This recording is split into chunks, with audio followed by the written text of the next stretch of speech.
Hey, what's up, fantasy people? This is Tyler, Big Turd Ward, coming at you live from my garage. And this is the Fantasy Footballin' Show.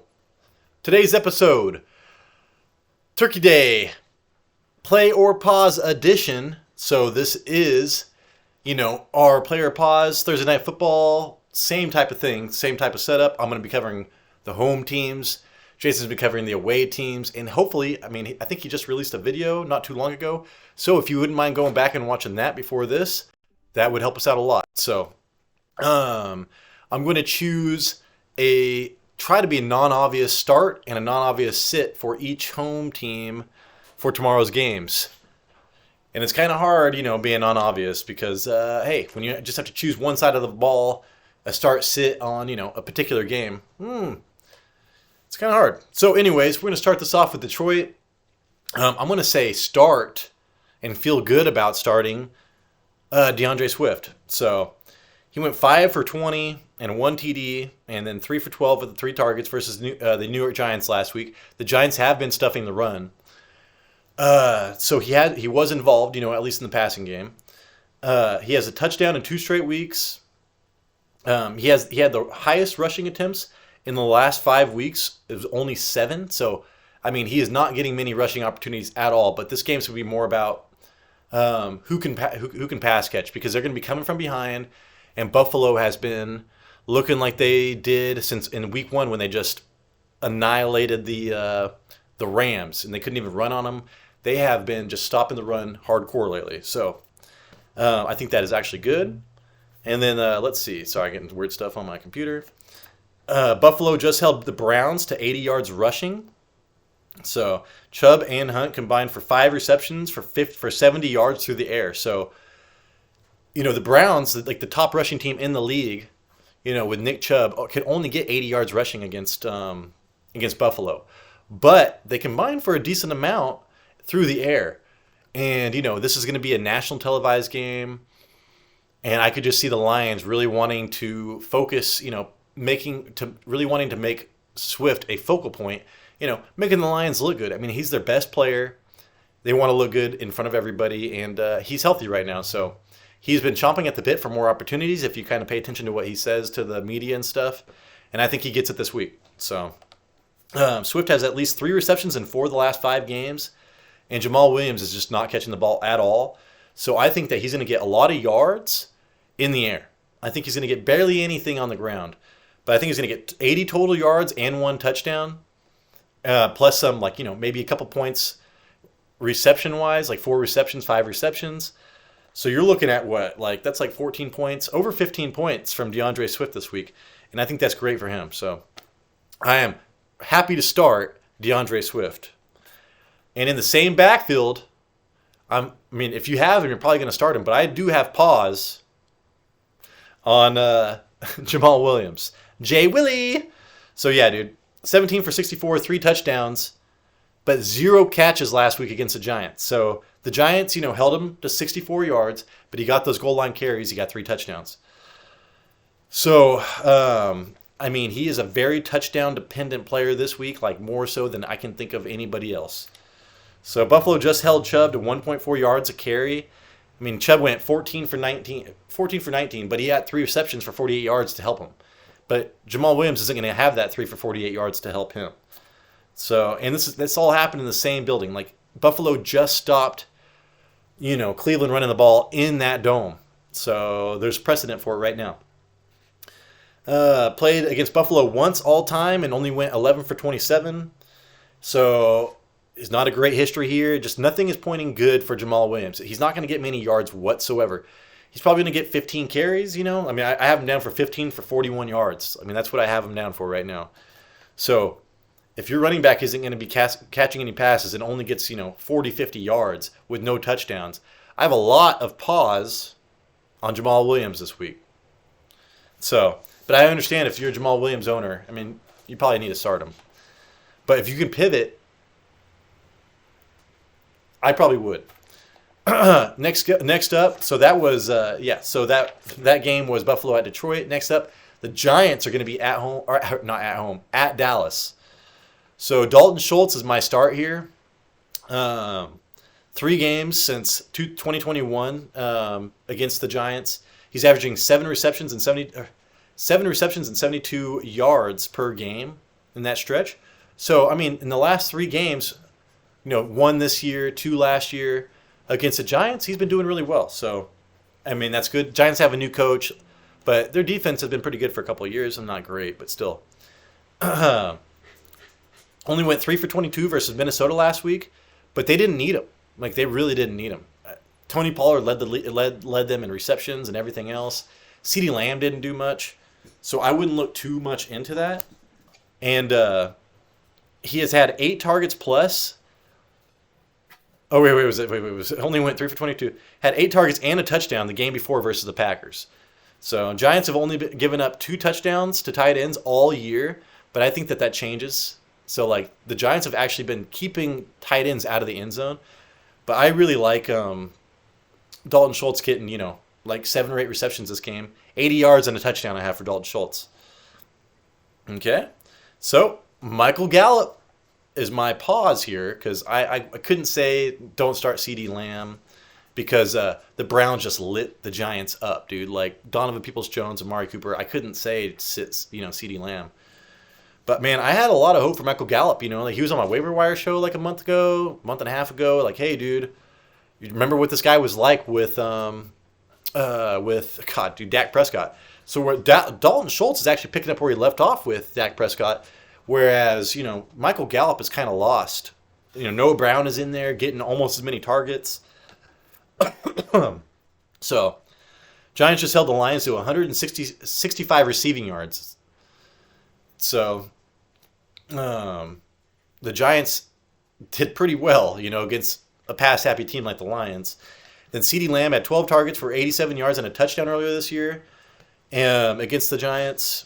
And Dalton Schultz was healthy. There just isn't enough there's not a big enough slice with Dalton Schultz healthy and CeeDee Lamb, wanting to be a focal point of this offense for Michael Gallup right now. And it's because Noah Brown is kind of eating into his targets. So, like Jerry Jones said, there's not a big enough slice of the pie, for Michael Gallup around here. So, and then, anyways, Washington 4th in targets for Cowboys last week. He was 4th in targets for the Cowboys last week versus the Vikings. So that's not good. This is what I'm saying. So went 3 for 41, and Noah Brown isn't going away. So I expect 4 targets and 50 yards for Michael Gallup, and you're probably only starting him in a deeper league, but this is just kind of like a reoccurring issue with me against Michael Gallup. I've been waiting for this to happen to pick up where he left off, man, because Michael Gallup was literally outproducing CeeDee Lamb, man, last year. Like, it was a thing. You start Michael Gallup and not CeeDee Lamb. My dog is just trying to make all the weird noises he can around here. So, that's what I have for Michael Gallup. Yeah, Dalton Schultz, that's what you're doing there. You're going to start Dalton Schultz and have pause. You're sitting Michael Gallup. That's a comfortable sit there. Next game. Last game. Jason's favorite team is playing tomorrow. That's normal. But guess what? We got the Vikings playing tomorrow. So Tyler's going to get drunk. Not really, because he's got to cook. But I'm going to watch that game. Super pumped. So, yeah. My start of the game is Hockenson. So, here we go. Led team in targets with 9 last week versus Dallas. He only went 5 for 34, but that game was just so god-awful, dude. Kirk Cousins, I got a problem with you, man. New England, New England at Minnesota. New England has allowed 7 touchdowns to tight ends this year, which is crazy. So, 3 games with Minnesota. His targets are 9, 10, and 9. So, Conklin went 2 for 15 versus New England last week. But the last time Conklin went against him, he had like 79 yards and 2 touchdowns. And that was week 8. And since then, dude, New England's been getting really... Because I've been trying to find out what tight ends have been going against and how they've been doing. They haven't seen a good tight end since David Njoku in week 6. And Njoku went 3 for 58. But that was kind of before, Brissett's playing a lot better now. So... I like TJ Hockenson here. I think he gets 65 yards and a touchdown. I think he is targeted at least 9 times. The only problem I have with him is I hate Kirk Cousins right now. So, is New England going to treat Kirk Cousins like a turd and just blitz every time and just say, hey, dude, we don't believe that Kirk Cousins can beat us because he probably can't. So I am really afraid that Hawkins or that New England shuts down Minnesota as a whole, really, because they can stop the run, and then Kirk Cousins can't throw right now. I mean, I say this, dude, is a one game, but we've seen this before, dude. Like, he is so up and down, and maybe this is the start of his little skid, that he hits every year, and people are calling for his job, and then all of a sudden he starts playing better again. I'm tired of it, dude. So I really like Hockenson going into that game. 65 yards and a touchdown. And we're going to go through all this in our Friday episode, and I'm going to tell you where I was wrong. So I'm making all these predictions, and I'm going to tell you how wrong I was. I can only give you my best guess. So, and then my pause player, I have some pause on this player, Dalvin Cook.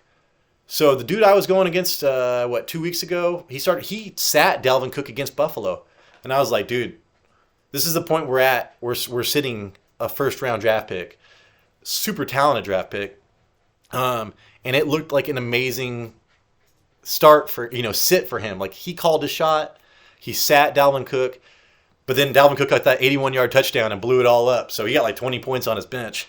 But had he not, dude, it would have been like 40 yards on 13 carries or something like that. So Dalvin Cook has been dangerously bad this year. New England has only allowed Aaron Jones to rush for more than 100 yards this season. There's only been one 100-yard rusher against New England this season, Aaron Jones. And they've only allowed one rushing touchdown this season. That's David Montgomery. It's not looking good for Dalvin Cook.